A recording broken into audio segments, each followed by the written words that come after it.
So here is the interview between Aline Henley and Maria Carter about the workshop that we did in Wimberley a couple of weeks ago about the Divine Feminine.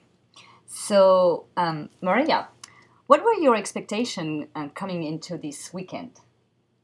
Well, Aline, I'm a mother of 3 kids under the age of 5. I used to work in marketing for about 10 years, and my husband and I co-own a financial services company. So, as you can imagine, I was looking for simplicity. But more so, I've always dreamed of writing. It's always been part of me, and I just haven't known how to pursue it. So, I hoped through this weekend to find a bridge between my reality in all of those worlds and gain clarity about how to move forward on some of the things that have been calling to me, like writing. And I needed guidance to move some of the challenges and beliefs that I have in how I make that happen.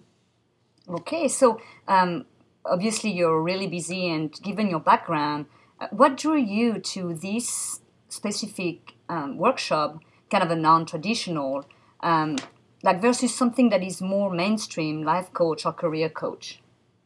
Well, to be honest, I was immediately drawn to Define Feminine title. I wanted to know more about what that was about, and being in all of those roles, it was something that resonated with me. I heard about your journey to Egypt on Facebook and how that inspired you and inspired this workshop. And I wanted to hear more. And I don't have the ability to go on a journey like you did, but I needed to experience self discovery in a sacred space that pulled me out of my day to day.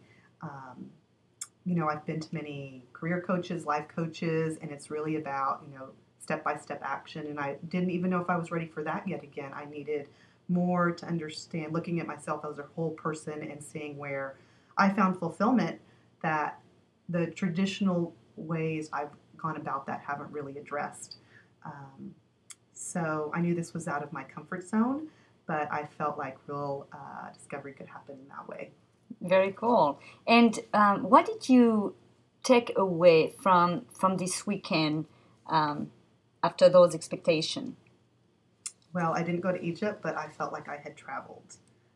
The space was so sacred that you created, and the women I met were amazing. The bond that you can create when you give yourself the time to step out of your reality and be among strangers, you find connectedness that you never expected. Um, Mostly, I think there are some people that you meet that are born with a purpose, and you're one of those people.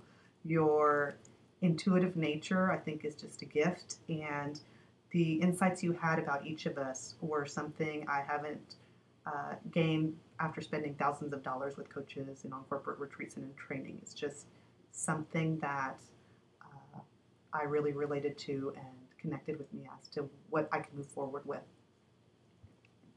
So, after this experience, what would you say to someone who is looking at this workshop and is thinking twice about it? Well, I know the reason I thought twice was making time. And I would tell someone that you are deserving of making a space for yourself. So I was also a little apprehensive about not knowing what to expect. And I can only say the unexpected experiences are those that often lead to your greatest joys and your greatest revelations. So um, there's something that you can get in a retreat like this that you can't get from being behind your computer at home and thinking. It's something that you just have to experience. So I would say make the time for yourself. Thank you so much, Maria. Thank you, Aline. Thank you for everything.